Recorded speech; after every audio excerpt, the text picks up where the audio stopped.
Merci. À la suite de M. le Premier ministre, je voudrais dire que j'ai salué tout à l'heure les efforts qui ont été faits dans la gestion des relations, en tout cas pour la question migratoire entre la Mauritanie et le Sénégal, qui ont permis d'avoir des accords historiques et l'application desquels accords a permis la régularisation de 28 000 Sénégalais. C'est-à-dire qu'on est passé de 2 000 et quelques Sénégalais à 28 000 Sénégalais régularisés en Mauritanie depuis l'entrée en vigueur de cet accord le 1er juillet 2025. Et je voudrais rappeler aussi que tous les pays ont leur législation en matière de règles ou de conditions d'entrée et d'installation d'établissements dans ce pays, le Sénégal y compris. Aujourd'hui, nous avons beaucoup plus à nous poser la question du nombre d'Africains expulsés d'Europe et du nombre de visas qui sont refusés chaque année. Même aller et revenir est devenu presque impossible, y compris pour les élites. La vraie question, elle est là, madame. Ceci dit, pour la question liée à la restructuration, je vous rappelle que nous savons tous la situation dont nous avons hérité, qui au début avait fait l'objet de toutes sortes de contestations et de remises en question. Aujourd'hui, au moins, il n'y a plus de débat sur la réalité de cette dette cachée par l'ancien régime, ce qui est d'une particulière gravité, et toutes les conséquences de droit vont en être tirées. Parce qu'on ne peut pas compromettre comme ça l'avenir et même le présent d'un État et d'un peuple pour des considérations strictement politiciennes, j'allais dire électoralistes. Et il faut que la sanction soit assez ferme pour que plus jamais aucune autorité publique n'ose se comporter ainsi. Mais une situation qu'il faut gérer à partir du moment où le constat a été fait, établi et validé par tout le monde. Par le Sénégal, nos institutions autorisées, l'Inspection générale des finances, la Cour des comptes,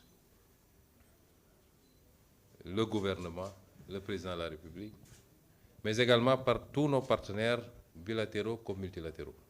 Ça ne fait plus l'objet de débat. Quand un pays se retrouve avec une dette de 119%, un pays de surcroît pauvre, un déficit de presque 13%, c'est une situation particulière. J'allais dire presque catastrophique, car aucun homme politique ne voudrait hériter d'un pays dans cette situation.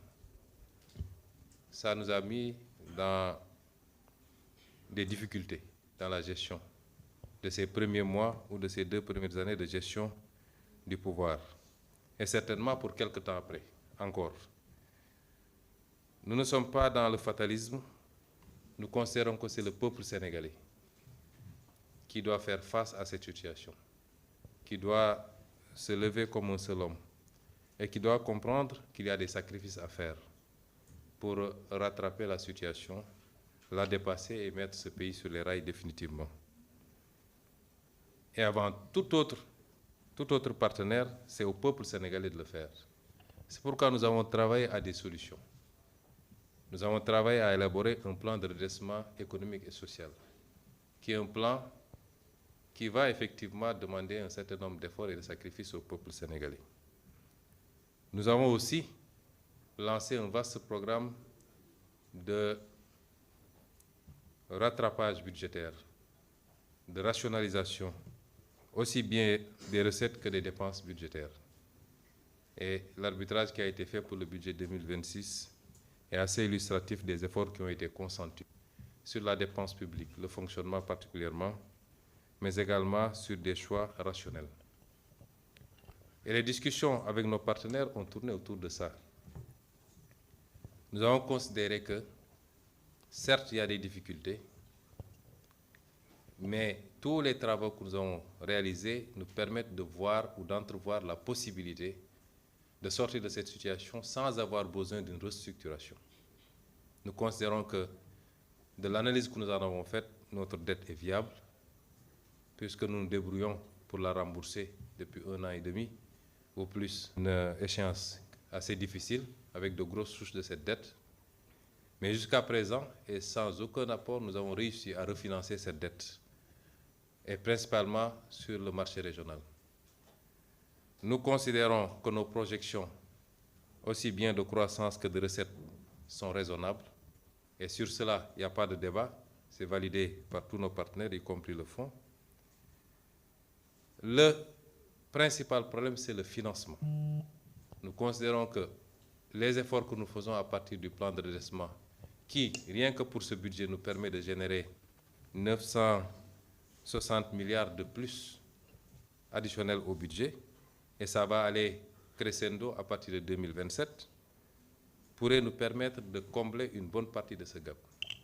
Et nous nous sommes mis à envisager pas mal de solutions avec d'autres partenaires qui nous donnent à penser que nous pouvons y parvenir. Et c'est ça le rôle du Fonds monétaire international. C'est quand les États sont dans ces situations et qu'ils parviennent par eux-mêmes et par leurs efforts à tenir le coup, à faire des efforts substantiels pour continuer à tourner, c'est là où on attend le Fonds monétaire international. Le Fonds monétaire international n'est pas une banque ou un prêteur en premier ressort, en principe. C'est un dévoiement des missions du Fonds. Et le Fonds monétaire a une part de responsabilité sur la situation que nous vivons. Parce qu'il était là, il venait faire ses staff visites, ses revues. Il ne peut pas dire qu'il n'était pas informé de ce qui s'est passé. Et c'est pourquoi d'autres pays ont été dans cette situation. Je vous citer par exemple l'Égypte. Et le Fonds est venu appuyer l'Égypte. Qu'est-ce qu'avait dit la directrice générale? Je ne peux pas abandonner un pays qui est dans cette situation et qui fait des efforts pour se relever. Les indicateurs de l'Égypte n'étaient pas plus reluisants que les nôtres actuellement. Et donc, nous ne pouvons pas comprendre qu'on veuille nous imposer une restructuration dans ces conditions.